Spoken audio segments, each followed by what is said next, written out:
आप सुन रहे हैं चकिया की डायन की खौफनाक कहानी सिर्फ और सिर्फ प्रतिलिपि एफएम पर। चकिया की डायन एपिसोड 3।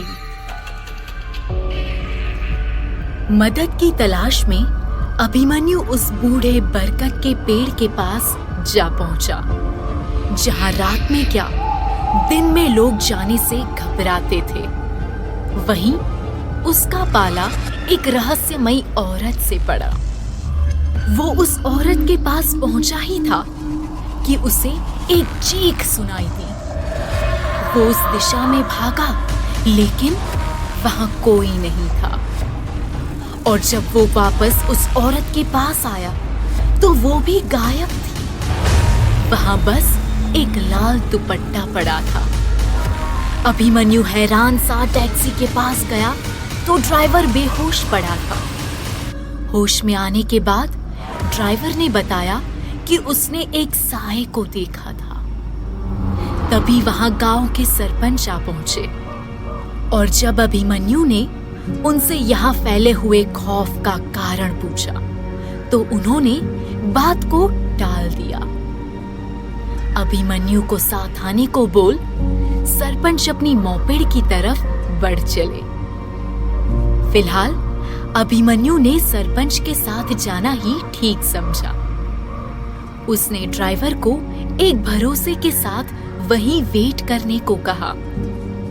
बेहद डरा हुआ ड्राइवर गाड़ी को पूरे तरीके से लॉक करके अंदर ही बैठ गया।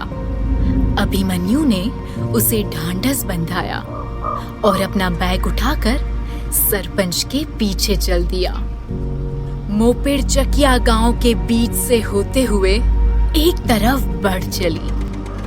पूरे गांव में हर तरफ सन्नाटा पसरा था। सिर्फ कुछ एक घरों में रोशनी दिख रही थी, बाकी सारा गांव अंधेरे में था। अभिमन्यु की नजर पूरे गांव को बड़े ध्यान से देख रही थी। उसने नोटिस किया कि ये गांव बहुत बड़ा नहीं है, क्योंकि गांव में लगभग 40 से 50 घर ही थे और उनमें रहने वाले परिवारों के हिसाब से गांव की आबादी अधिक नहीं थी। गांव में सरपंच की ही चलती थी और एक लंबे समय से चकिया गांव के यही सरपंच बनते आए थे। कुछ ही देर में मोपेड एक अच्छे खासे बड़े से घर के आगे रुकी, जिसमें एक कमरे से रोशनी आ रही थी। सरपंच और अभिमन्यु मोपेड से उतरे और घर की तरफ बढ़ चले। अभिमन्यु ने घर देखकर थोड़ी राहत की सांस ली और मन ही मन बोला, चलो थैंक गॉड, इस गांव में कम से कम एक घर तो है ढंग का। सरपंच अभिमन्यु का मन पढ़ते हुए बोले, चिंता ना करो इंस्पेक्टर साहब, अच्छी जगह रुकने की व्यवस्था की है आपकी। यहाँ मास्टर नीची रहती है। आपका गेस्ट रूम बगल वाला है, आइए। सरपंच जैसे ही उस घर के बड़े से लोहे के गेट के पास आकर रुके, अचानक बिजली चली गई और हर तरफ गुप्त अंधेरा छा गया। अभिमन्यु उनके पीछे था। सरपंच ने दरवाजा पीटते हुए आवाज लगाई, मास्टरनी जी, ओ मास्टरनी जी। अगले ही पल अंदर से एक औरत की आवाज आई, आ रही हूँ। वो औरत बड़बड़ाते हुए बाहर आई और बोली, क्या मुसीबत है, ये लाइट को अभी जाना था। वो किसी तरह लोहे के गेट की तरफ बढ़ी। इधर मास्टरनी जी के आने की आहट पाकर सरपंच ने अपने मोबाइल की टॉर्च जला ली। वो गेट खुला और इससे पहले कि मास्टरनी की शक्ल दिखती, उसने अपने चेहरे के सामने अपने हाथ कर लिए, जिससे उसका चेहरा ढक गया। वो बोली, सरपंच जी ये टॉर्च बंद कर लीजिए, नहीं तो कीड़े आ जाएंगे, बड़ा परेशान करते हैं। अभिमन्यु के कानों में जब ये आवाज पड़ी तो वो चौंक गया और फौरन मास्टरनी की तरफ पलटा। लेकिन तब तक सरपंच ने टॉर्च बंद कर ली थी। इस वजह से वो उसका चेहरा नहीं देख पाया। लेकिन जाने क्यों मास्टरनी की आवाज ने अभिमन्यु के मन में एक खलबली सी मचा दी, एक अजीब सी बेचैनी, जैसे कि अभिमन्यु का उस आवाज से, उस औरत से कोई पुराना नाता हो। उसे वो आवाज बड़ी ही जानी पहचानी सी लगी थी, लेकिन उसे समझ नहीं आ रहा था कि उसने वो आवाज पहले कहाँ सुनी थी।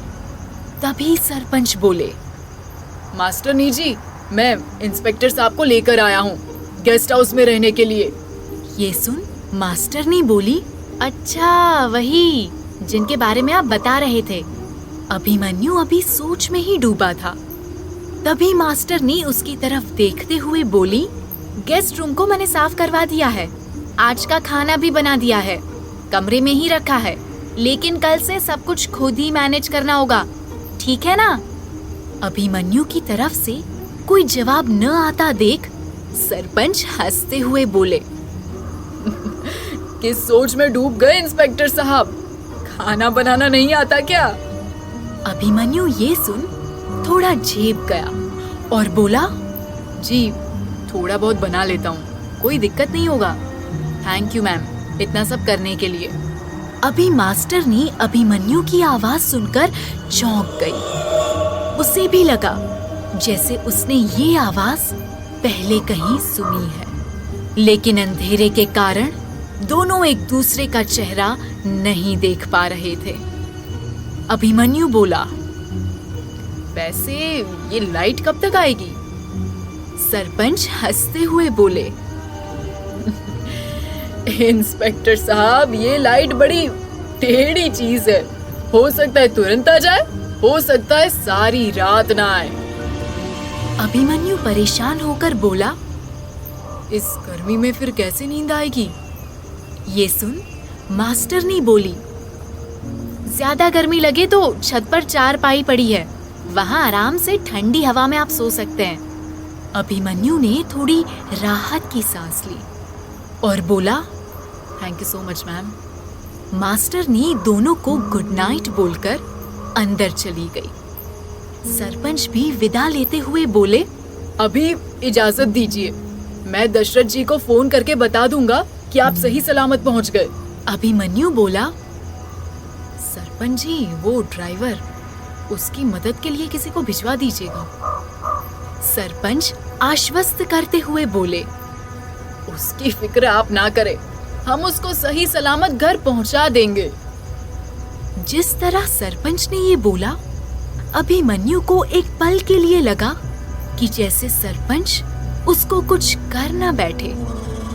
अभिमन्यु अपने इस ख्याल को पीछे छोड़ते हुए गेस्ट हाउस की तरफ बढ़ गया। इधर सरपंच भी अपनी मोपेड पे सवार हो वहां से निकल गए। अभिमन्यु मोबाइल की लाइट का इस्तेमाल It's 9:58 a.m. कर अपने कमरे में पहुंचा। वहां खिड़की से मध्यम सी चांद की रोशनी आ रही थी। अभिमन्यु उस खिड़की की तरफ बढ़ा और वहां से बाहर की तरफ देखने लगा।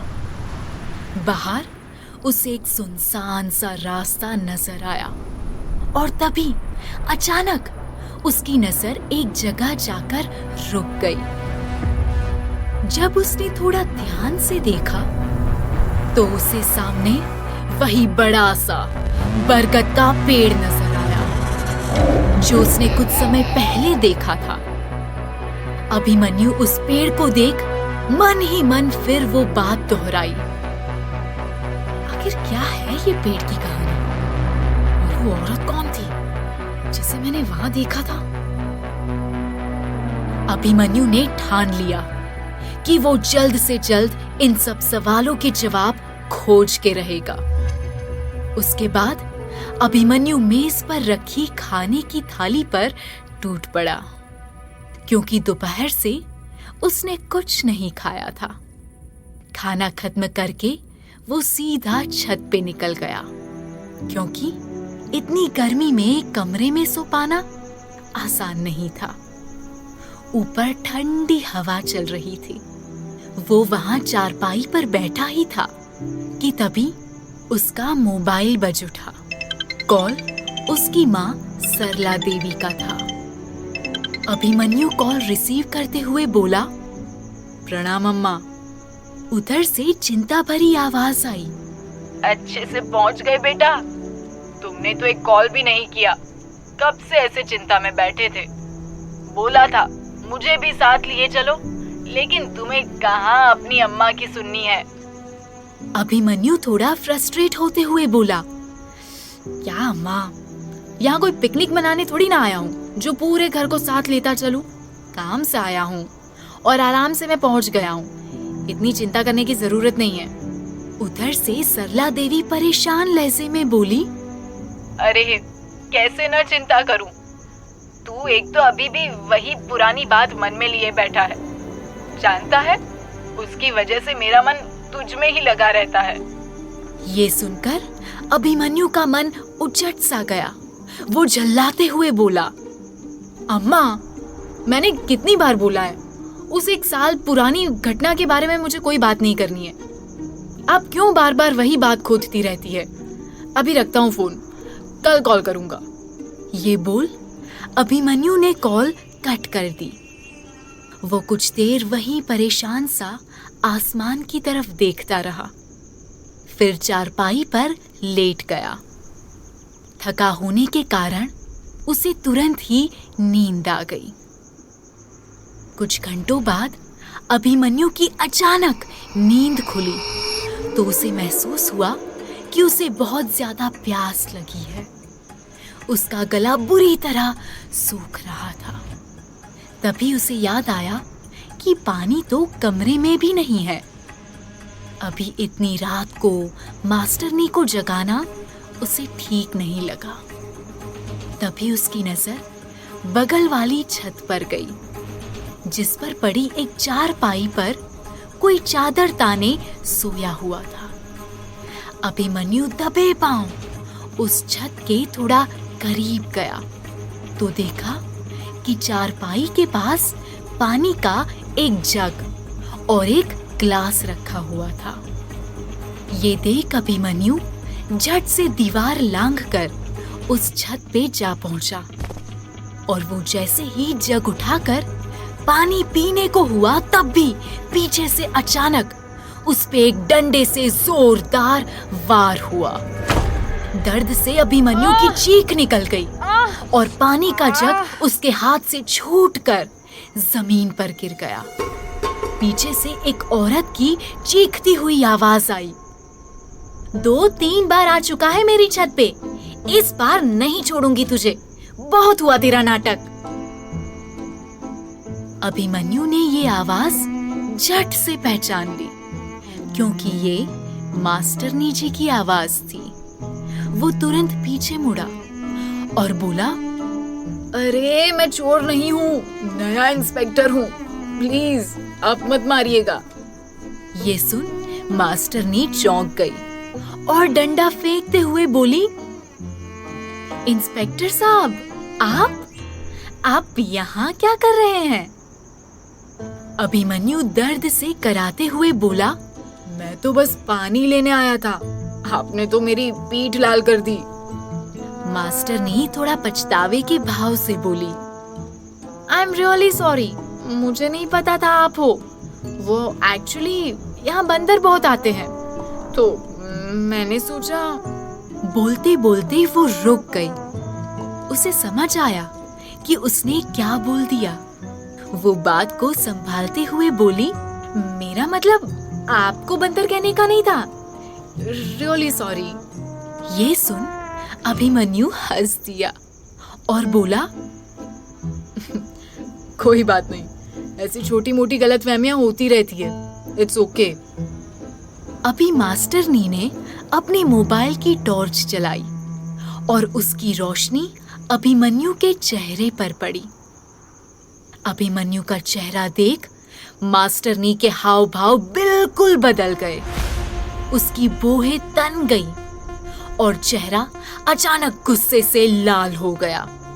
वो चिल्लाते हुए बोली, तुम्हारी इतनी हिम्मत, तुम यहाँ तक पहुंच गए? अभिमन्यु को कुछ समझ नहीं आया। वो इधर उधर देखते हुए बोला, आप किससे बात कर रही हैं? मास्टरनी अभी गुस्से में ताना मारते हुए बोली, इतने भोले बनने की कोई जरूरत नहीं है। अभिमन्यु मास्टरनी के ऐसे व्यवहार को समझने की कोशिश कर ही रहा था कि तभी लाइट आ गई और छत पे लटक रहा बल्ब जल उठा। बल्ब की रोशनी में पहली बार अभिमन्यु ने मास्टरनी का चेहरा देखा। गोरा रंग, नीली समंदर सी गहरी आंखें और 70s की हीरोइन हेलेन की तरह कंधे छूते हुए छोटे बाल। अक्सर फिल्मों में ऐसे खूबसूरत चेहरे को देख के हीरो को हीरोइन से प्यार हो जाता है, मगर यहाँ अभिमन्यु को जैसे 440 वोल्ट का झटका सा लगा और वो कांपती आवाज में बोला, प्रीति, तुम? दोनों एक दूसरे को ऐसे घूरने लगे जैसे कच्चा चबा जाएंगे। आखिर ऐसा क्या है इन दोनों के बीच? क्या अभिमन्यु और प्रीति का है कोई पुराना संबंध? तभी अभिमन्यु गुस्से में चिल्लाते हुए बोला, अगर मुझे पता होता तुम यहाँ रहती हो, मैं कभी यहाँ नहीं आता। प्रीति भी गुस्से में उबलते हुए बोली, तो अब पता चल गया ना कि यहाँ कौन रहता है। अब फौरन निकलो मेरे घर से, इससे पहले कि कोई अनहोनी हो जाए मेरे हाथों। अभिमन्यु भी तमतमाते हुए बोला, हाँ, सुबह होते ही चला जाऊंगा। तुम जैसी पागल के साथ भला रह ही कौन सकता है। ये बोल अभिमन्यु वहां से गेस्ट हाउस वाली छत की तरफ जाने लगा। तभी पीछे से प्रीति की गुस्से में बरसती हुई आवाज आई, ए मिस्टर, सुबह तक तुम जैसे इंसान को मेरे लिए झेलना भी बहुत मुश्किल है। तुम अभी के अभी निकलो मेरे घर से। ये सुन अभिमन्यु मुड़ा और उसने प्रीति को अंगारे बरसती आंखों से देखा, जैसे कि वो अब भी उसको नोच खाएगा, और फिर चिल्लाते हुए बोला, क्या मतलब मुझ जैसे इंसान को झेलना? प्रीति अभी तंज कसते हुए बोली, मतलब तुम जैसे घटिया, लालची और धोखेबाज इंसान। और सुननी है अपनी तारीफ या इतना काफी है? ये सुन अभिमन्यु का खून खौल उठा, लेकिन कुछ सोच उसने खुद को काबू में किया और तुरंत वहां से चला गया। प्रीति उसे घूरते हुए देखती रही। आखिर क्या नाता है प्रीति और अभिमन्यु के बीच? क्यों ये एक दूसरे के दुश्मन बने हुए हैं? अभिमन्यु गुस्से में तुरंत अपने कमरे में आया और अपना सामान तेजी से पैक करने लगा। अभिमन्यु खींचते हुए खुद से बातें करने लगा, समझती क्या है अपने आप को? कर तो देखो। और इस पागल के साथ मिलना भी हुआ तो इस अजीब से गांव में। अपना सामान उठाकर अभिमन्यु फौरन वहां से निकल गया और सीधा टीआई दशरथ के घर जा पहुंचा। कुछ देर दरवाजा खटखटाने के बाद दशरथ बड़बड़ाते हुए आधी नींद में बाहर आए और बोले, क्या आफत है? कौन है भाई? अभिमन्यु उन्हें सैल्यूट करते हुए बोला, सर, मैं अभिमन्यु। दशरथ उसे देख हैरानी में बोले, अरे तुम्हारे रहने का इंतजाम तो करवाया था ना मैंने, क्या हुआ? अभिमन्यु ने उनको सारी बात बता दी और फिर रिक्वेस्ट करते हुए बोला, सर प्लीज मुझे आपके घर में रहने दीजिए। मैं उस पागल औरत के साथ एक पल भी नहीं रह सकता। टीआई दशरथ को यकीन नहीं हो रहा था कि अभिमन्यु प्रीति के बारे में ऐसा बोल रहा है। वो थोड़ा गंभीर होते हुए बोले, मैं दावे के साथ कह सकता हूँ कि इन सब में जरूर तुम्हारी ही कोई गलती होगी। अभिमन्यु झट से बोला, नहीं सर, मेरा यकीन कीजिए। दशरथ बोले, मास्टरनी प्रीति तो देवी का साक्षात रूप है। मैं नहीं मान सकता कि वो कहीं भी गलत हो सकती है। तुमने ही कुछ गड़बड़ किया होगा, इसीलिए उन्होंने घर से निकाल दिया तुम्हें। अभिमन्यु हैरान होकर मन ही मन बोला, देवी का रूप माय फुट, इन्हें मैं क्या बताऊं कि वो लड़की किसी चुड़ैल से कम नहीं है। दशरथ उसे समझाते हुए बोले, देखो अभिमन्यु, मैं नहीं जानता कि तुम दोनों के बीच क्या मामला है, वो मेरी प्रॉब्लम नहीं है, लेकिन एक बात क्लियर है, तुम यहाँ नहीं रुक सकते। अभी जाओ अपने गेस्ट हाउस में, फिर देखेंगे। ये सुन अभिमन्यु तुरंत बोला, सर प्लीज मेरी मजबूरी समझिए, ये सच है, हम दोनों में बिल्कुल नहीं बनती है और मैं वहाँ रहकर इस केस पर काम नहीं कर पाऊंगा। दशरथ उसकी बात काटते हुए बोले, तुम्हें यहाँ सिर्फ केस सॉल्व करना है, रिश्तेदारी नहीं बनानी। वैसे भी पूरा दिन तुम चौकी में रहोगे और प्रीति मैडम स्कूल में, तो दिक्कत क्या है? अभिमन्यु थोड़ा सोच में पड़ गया और फिर रिक्वेस्ट करते हुए बोला, अच्छा सर, कम से कम आज रात के लिए तो रुक लेने दीजिए, कल मैं कोई और जगह देख लूंगा। दशरथ उसे बाहर ले जाते हुए थोड़ा धीमे आवाज में बोले, अरे यार समझा करो, मैं खुद मजबूर हूँ, कल सुबह मेरी सास आ रही है और अगर तुम चाहते हो कि मैं घर से निकाल दिया जाऊं तो बेशक यहाँ रहो। अभिमन्यु उनकी मजबूरी समझ गया, इसलिए वो कुछ पल के लिए चुप हो गया और उस पल को कोसने लगा जब उसे चकिया गांव जाने का ऑर्डर मिला था। दशरथ अभिमन्यु को समझाते हुए बोले, बात मानो मेरी, कुछ दिन तक वहीं रहो, मैं भी प्रीति मैडम से बात करूंगा और वो अगर फिर भी नहीं मानी तो मैं पक्का दूसरी जगह तुम्हारे रहने का इंतजाम करवा दूंगा। अभिमन्यु ने मायूसी में हामी भरी, क्योंकि बात मानने के अलावा उसके पास दूसरा उपाय नहीं था।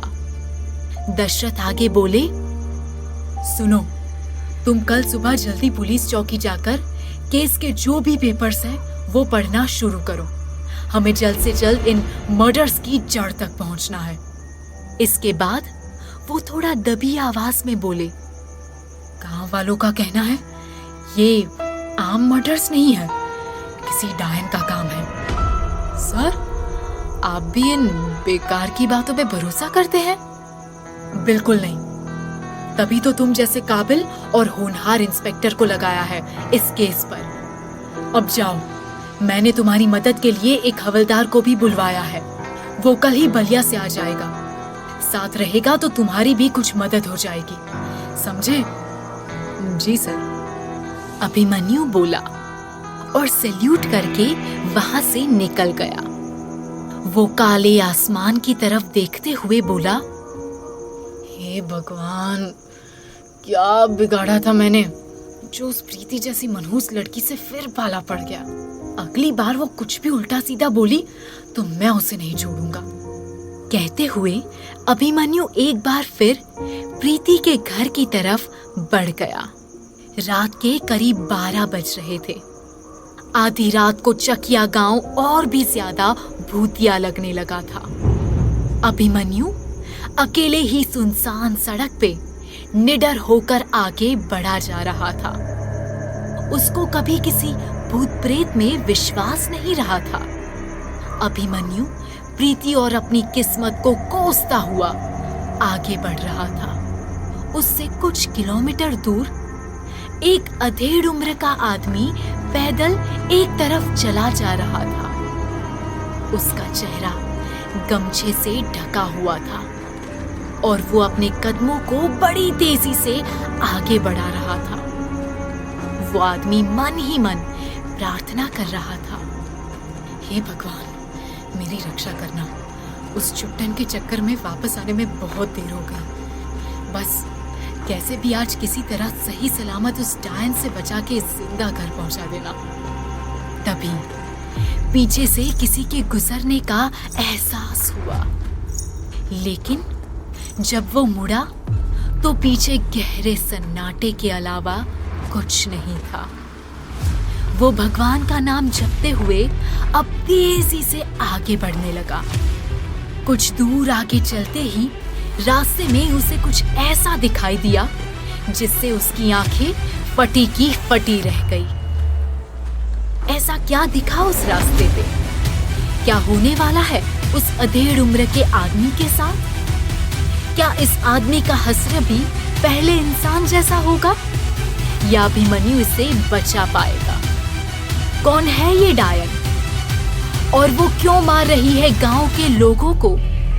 क्या अभिमन्यु इस राज से पर्दा उठा पाएगा?